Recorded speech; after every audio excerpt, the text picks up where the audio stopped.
So, Cenk, burning my bridges, the truth about progressives in Congress. So, I'm pretty sure he's going to go on a dramatic rant here.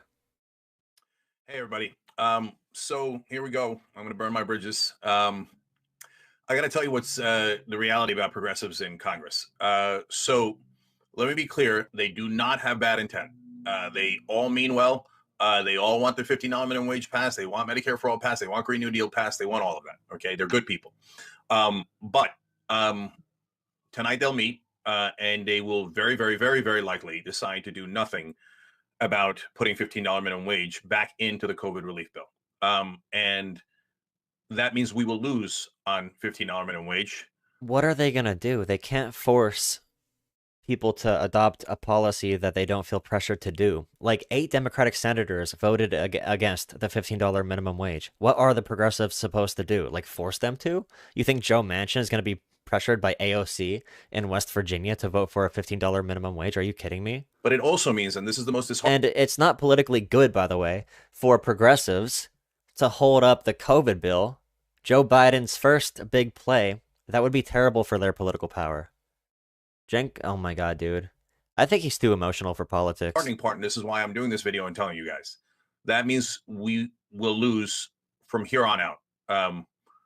You must be able to block a must pass bill if you are to have power. Honestly, it's just basic politics. It's not that complicated. It's not some brilliant strategy. So if you want to take over the Democratic Party, you block that party's most important initiative. So you can be the scapegoat of the party instead of the people that are taking over the party. Okay.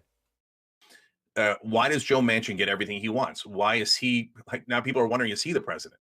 Because Joe Manchin is the only reason Democrats have a majority in the Senate. He took out. If Joe Manchin wasn't Joe Manchin, Republicans would have the Senate. 50 Democratic senators represent 40 million more people than the 50 Republican senators do. Land has a lot of power in our country, 2 senators per state.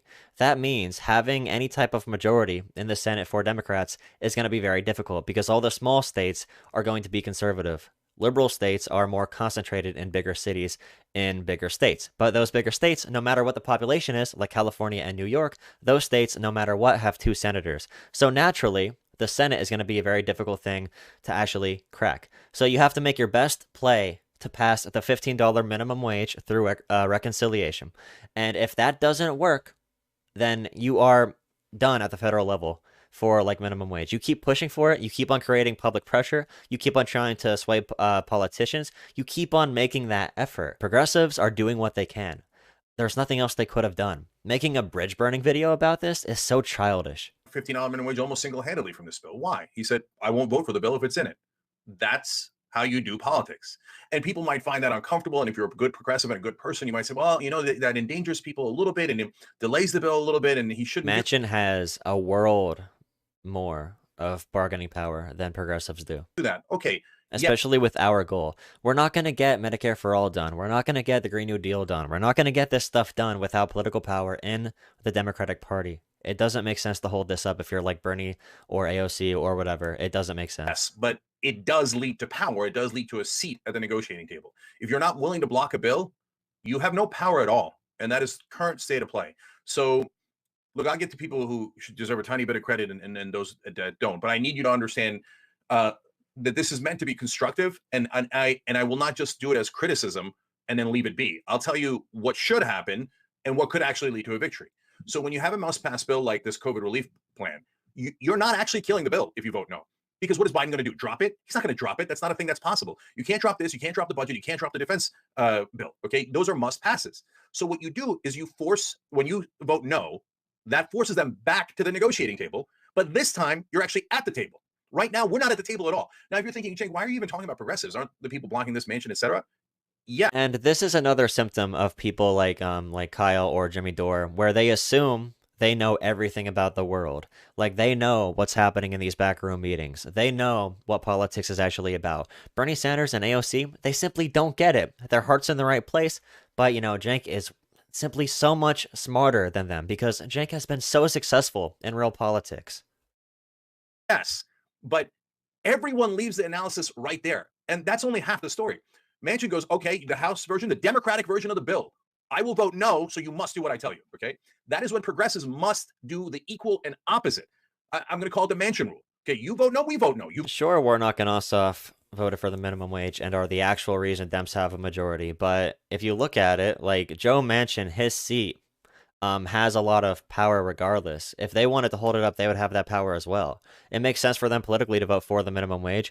It makes sense for Manchin politically to vote against it. So you would need to convince Manchin or force Manchin to vote in a way that will be against his current political instincts. So if the people of West Virginia prefer Manchin's minimum wage increase, which they do, they much prefer in West Virginia. Although they do like a $15 minimum wage, they much prefer an $11 an hour minimum wage in West Virginia. So Joe Manchin, by running on that policy, is actually representing his constituents. So how do you get him to not do that? vote yes, we vote yes. Then it's on you, brother. Then it's By on the way, thank you so much for the $5. you. Instead, they're likely going to choose to do nothing. Now, I could even live with that. You're going to say, Cenk, how could you live with that? I mean, I honestly don't know. I was talking about Delaware. Delaware is a pretty progressive state, and they have some really conservative Democratic senators. That's somewhere I think we can actually like pressure those politicians based on the demographics there. I don't know what we could do to like Joe Manchin in West Virginia though. That's why he's so valuable. Like no Democrat other than Joe Manchin can win in that state no matter what. It's kind of insane actually. If they had a good plan to West Virginians are for a $15 minimum wage, but they're more for an $11 an hour minimum wage. The one poll I saw that had good concrete data sets said that a majority of West Virginia people preferred or didn't prefer, but they approved of a gradual increase to $15 an hour. But it was like 50% for $15 an hour, and it was like 75% approval for $11 an hour. somehow get the $15 minimum wage passed in another way. So if they said, hey, Cenk, look, there's a bunch of senators that are reluctant. And you have to understand, West Virginia is literally full of a bunch of old coal towns. That's all West Virginia is. If you take central Pennsylvania and make it a state, that's what it is. So these communities are very wary of minimum wage increases, like $15 an hour. This increase is meant to cover Philadelphia, Los Angeles. It's meant to cover Miami, New York. It's meant to cover also rural areas. So some areas, $15 is too much, like in West Virginia. Some areas, $15 is too little, like in Philadelphia or New York or somewhere that costs a lot to live. And here is our battle plan for flipping them. Great. Which sucks, because I wish we can actually get some more state movement on this stuff. It would make a lot more sense to do this at the state level, but our local politics, I mean, maybe if people paid attention to it. If we had the same attentiveness for our local politics as we do for the presidential election, this stuff would be so much easier to get done. I'm all ears. I'm going to tell you guys to get excited. I'm going to tell you guys to be part of that plan, and I'm going to give credit to all the people. Why didn't progressives do the $11 an hour minimum wage increase? Doesn't that... thank you so much for the $5, by the way. Wait, Lee just said, why do you always think you're right and think anyone who disagrees with you... I didn't say anybody's unrealistic. When did I even say that? I'm talking about the polling... I'm talking about literal numbers and what's literally happening in politics. Did I spell infrared wrong, actually? Okay, wait, I cannot see all the chats. What did you say, Spencer? Oh, why didn't progressives hold... And by the way, what's up? What's bothering me? Why didn't progressives put through $11 an hour? I think because... Does that lock them in then? If they do the $11 an hour federal plan, does that like prevent the $15 from being done? Is that their thinking? Do they have another plan for it? I just don't see how they're going to move the votes, dude. Like, Coons out of Delaware is not going to change his mind. Manchin's not going to change his mind. I just don't see it. I don't know how this is going to happen now, other than like a state-by-state plan. 8 Democrats voted against it. They couldn't even get a simple majority in the Senate. Who came up with that great plan, and let's go execute it together. If they say, hey, we're not going to block this one, we're going to block the other one, and it's not maybe and it's not vague, it's definite, and okay, then that's a totally fine plan. And waiting an extra 8-9 months for one of those other bills to come up sounds awful to me, but I might even be willing to do that if you were actually going to do it. Well, Howard, if you look at the study that the budget office, whatever study they put out, you know how they said like 30 million more people would have like 15 billion more dollars or something like that. So a lot of people, due to the increase, would get more money, but there would be job losses.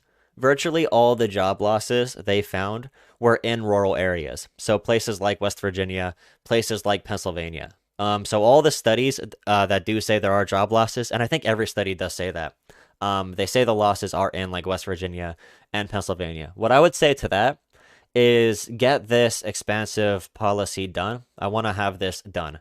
Like, this is a foundational thing that should be done. It needs to be done. And then after we win this fight, then we work out the kinks. Then we work out, like, hey, maybe $15 an hour is too much for this small business. How do we now shift the policy in a way that's going to work for these areas? I think that'd be a lot better. Add exemptions into the future, however that would be done. The number one goal is getting the increase, because that's a foundational thing you need to do. So, and as things stand now, they're not Yeah, if they already do the $11 an hour, then the political momentum's gone, right? going to. The progressives in Congress will. So, and as things stand now, they're not going to. The progressives in Congress will not vote no. They will not vote no on this one, but I'm afraid they're not going to vote no on any of them. If you don't use, You have to remember, if you're paying your employee $9 an hour and you have to pay them $15 an hour, that's an increase of like $10,000 that comes out of your bottom line, your or power, comes out of your we're never going to get these checkbooks. bills passed. I'm not. Look, you know how hopeful I am. Yes, I know polling is malleable, but as it is right now, those are the numbers. It can change over time, yes, you are correct. But as it is right now, If you ever watch the Young Turks, and I was hopeful and optimistic about this one, and in fact, we got some of the way there, all of us together, right?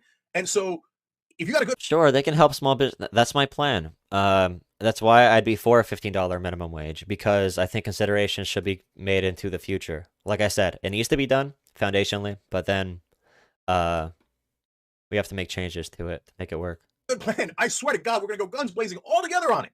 But you can't tell us that you're not going to put the minimum wage on this. You're not going to vote no. You're not going to block the bill. And again, blocking the bill is not actually blocking the bill. They must renegotiate. They must renegotiate. And at that point, they have to listen to you.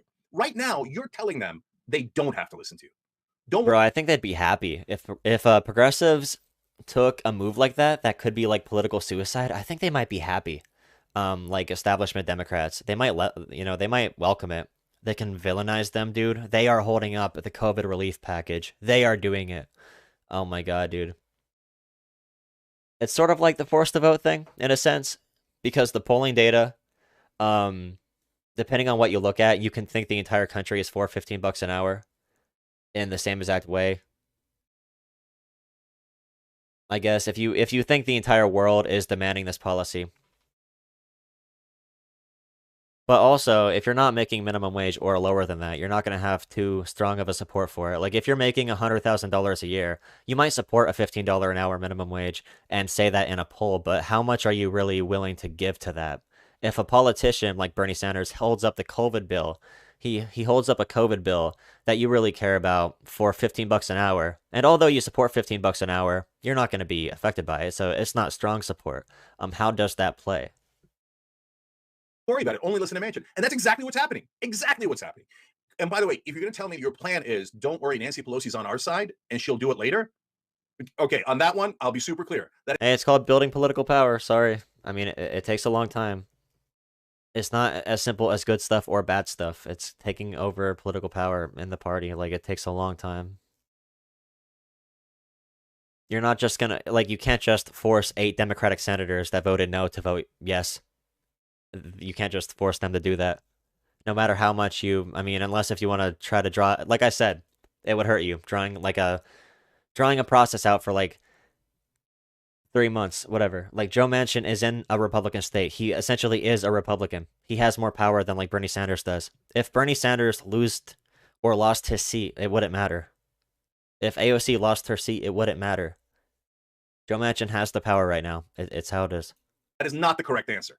Nancy Pelosi's nowhere near on your side. Neither is Chuck Schumer. I've seen them play this shell game 1,000 times over. Neither is Joe Biden. Neither is Kamala Harris. I mean, the guys that are the most gullible. I'm sorry, but I mean, folks that are like regular voters, et cetera. But sometimes it happens with legislators too. Actually, a shocking number of times it happens with legislators. Oh, no. Schumer said he was interested. He wants to do the minimum wage. Who cares what he said? What did he do? I mean, right now they could put it in the bill. And they could say, Manchin and Sinema. No, the answer is no. Now we're going to negotiate. Right? Instead, what all of them are saying is, no, we're not going to negotiate. We're just going to give Manchin whatever he wants. No, no, we can't have it. If you got a plan, I'm 1,000,000,000% in. But if you can't win and you choose not to fight, So and Joe Biden should say, I'm going to hold up federal funds for a policy that your constituents don't want that much.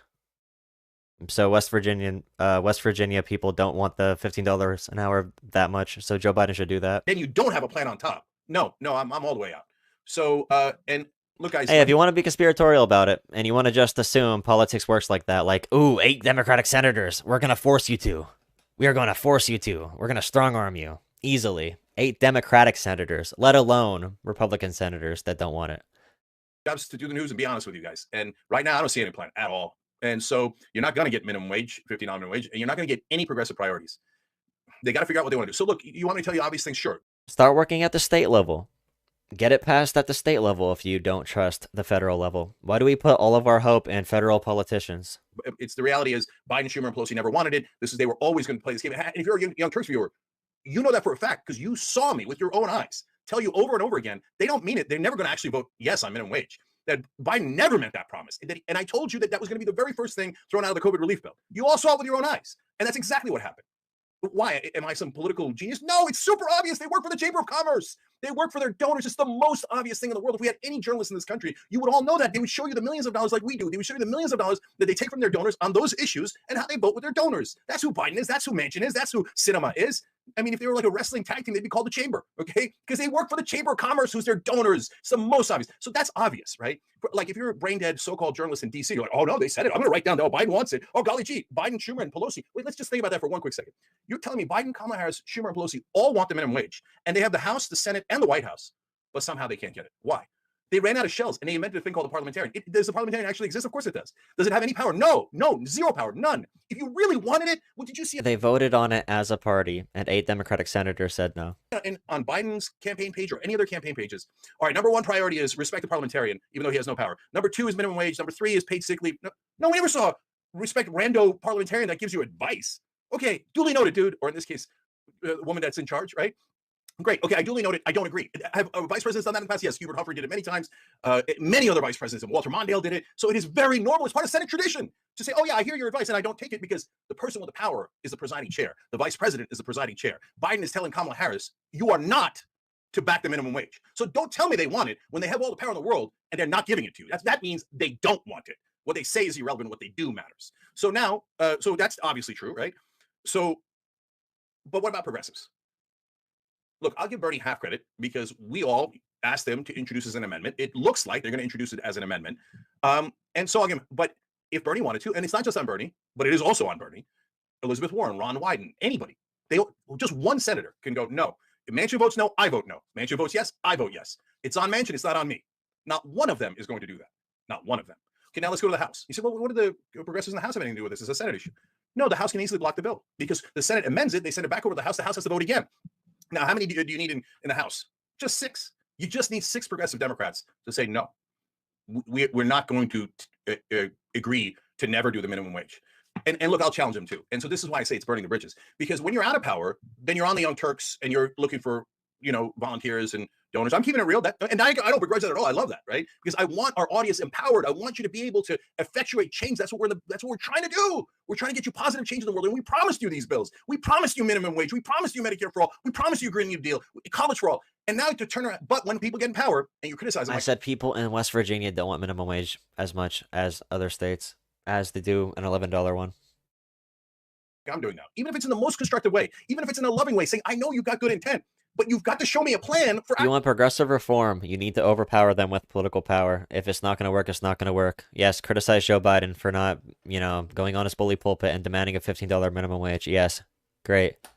There's no point to go at progressive politicians. There's literally nothing else they could have done. Yes, criticize Joe Biden for not saying, hey, Democratic Party, get in line.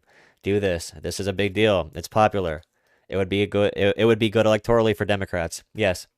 Yell at them for that. But there's no reason to make a video called Burning My Bridges about progressives in Congress. It's not about making excuses for Joe Biden. It's about being realistic. Like, I didn't expect Joe Biden to come out and be like, we need this right now. I did not expect that. I didn't expect Joe Manchin to vote for it. I didn't expect Nancy Pelosi to vote for it or to push for it. I didn't expect the entire party to go for it.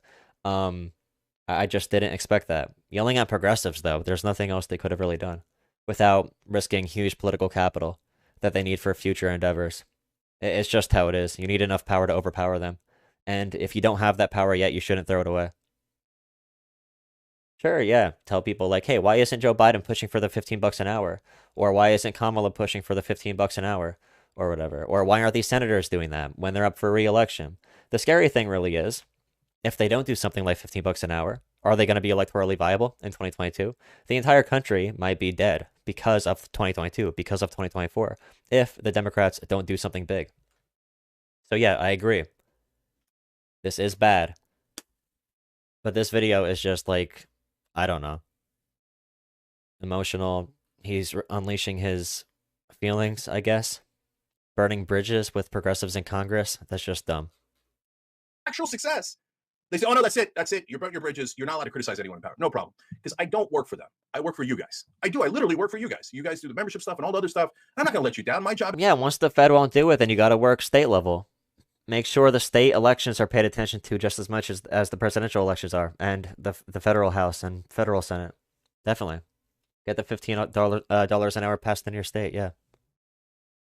Is to tell you the truth. If it turns out they had a plan, I tell you guys, cool it. Trust me, okay? We're gonna get this done, and we're gonna be strategic about it, right? But if you tell me no, I'm not gonna do it, and I don't have a plan, or I have pie in the sky. I don't know why you guys think Joe Biden was gonna fight for a minimum wage tooth and nail. I don't know why you thought that. He's not gonna be an FDR figure going up and being like, did you believe all the CNN articles that said Joe Biden was gonna come out and be like, we need for the soul of our nation to restore the pride in every worker and fight for 15 right now? You think he was gonna do that? No, he's gonna let the game play out. He's literally not going to do anything. He's not an activist president. He is a typical establishment president. That's what he's going to do. That's how the game works. Where Pelosi and Schumer. Thank you so much for the $10, Cockeyed Rooster. We need political capital yesterday. All eyes are on Democrats and we need to build trust. Yeah, I'm really scared because Democrats don't know what they're doing. I hate it. They need to be a little bit less civil and fight for some actual material improvements that are very direct. But I mean, so far, Biden's approval is sky high. Democrats' approval is sky high. The COVID handling approval is sky high. So magically wind up being on our side. And then even if they were, what would they do? $15 minimum wage cannot pass as a standalone bill. It will get filibustered. It must be in a must-pass bill, and you must be able to block that bill if you want the power and you want it to pass. So if they continue on this path, and that's why I'm doing this video, even though it's going to cost me all my relationships, is because I've got to tell you, apparently I think I have to tell them, and they'll be so offended. They'll be so offended. How dare you tell us what reality is? But guys, you tell me. So that's why I'm saying, let me challenge them, but in a good way, right? At least I think it is, but I'm sure they'll be deeply, deeply, deeply offended, right? Tell us what your plan is. And you know, I don't know if you could tell the groups and the progressive groups, and it's a secret, and et cetera, but tell somebody, because right now, that's what I've asked everyone on planet Earth. There is no plan B. Well, if there's no plan B, then I'm not going to come out here and tell you guys that it's going to be okay. My optimism is rooted in reality. We have done 1,000 things together. This isn't, oh my God, dude, why is he talking like such a doomer? Like this is literally the end of all history. Politics isn't just Congress. Like this isn't all politics. There is much more to politics than this. If you live in Delaware or West Virginia and you really want this to be done, you push it at the state level. You make it extremely popular to the point where your politician cannot deny it without fearing for a re-election. The audience and us, okay, 1,000 things. I honestly think we've created some miracles together. But in order to do that, you can't just wish it into existence, and you can't just have good intent and go, cross fingers, right? No, you have to have a plan for taking power and using it on behalf of your voters, on behalf of the people that you made those promises to. So if they got a plan or they got anything that they're going to do, oh, I would be ecstatic if I was wrong. I would be jubilant if I was wrong. I would be so happy. I would look like the Cenk that you saw on the night that they all won their elections. When they won their elections, you saw me jumping through the roof. And why did you see that? Because I thought we were going to get this stuff done. And if now they turn around and they join the "there's nothing we can do" crew, no, I'm out and you should be out. So look, will we give them a second, third chance? Yes, as long as there's something real, right?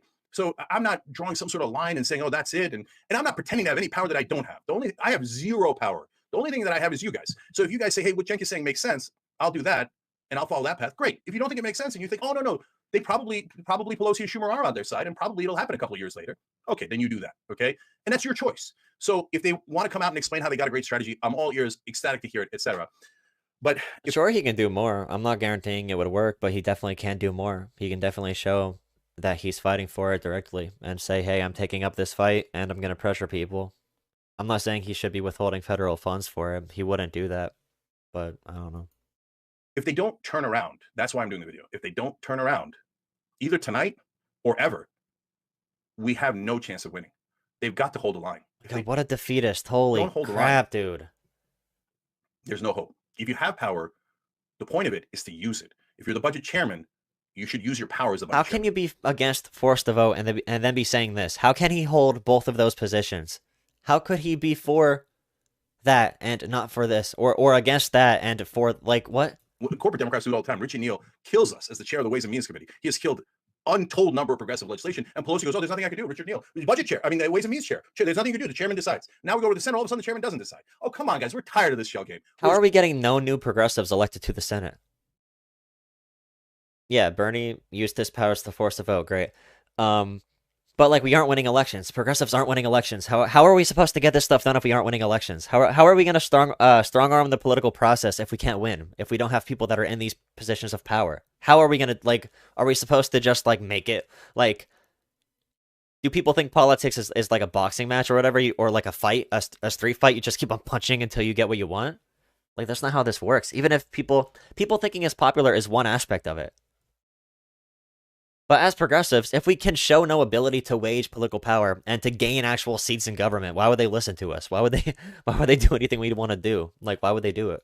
Super duper exhausted of this shell game. Pass the damn thing. There is a way to pass it, and you know it.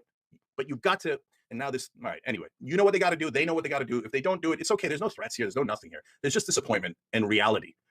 You know how you could prove me wrong and say, haha, that Cenk guy, he doesn't know what he's doing. You should never listen to him. Pass the damn thing. Pass the $15 minimum wage. Throw me under a bus. Throw me under a... Just pass it. Just do it. 18-wheeler. I don't care. But for God's sake, have a plan, fight for it, hold the line, and pass it. That's what we elected you for. And if at some point you can't stand up to Pelosi, Schumer, and Biden, look, super last thing, guys. If you can't stand up to those guys, we're never going to win. And don't get me wrong, there is a massive, not massive. They're trying to take over the party, not seem like enemies of the party. They want to take over the party. They want to say, hey, once Nancy Pelosi's gone, we are the natural transition. AOC is the natural transition. We are the new leaders of the party. We are not the enemies of the Democratic Party. We are not Democrats. We are the real Democrats. That's what they are trying to do. That's why they are playing tentatively with this. This policy change, Medicare for All, Green New Deal, all this stuff is not happening within the next 4 or 5 or 6 or 8 years.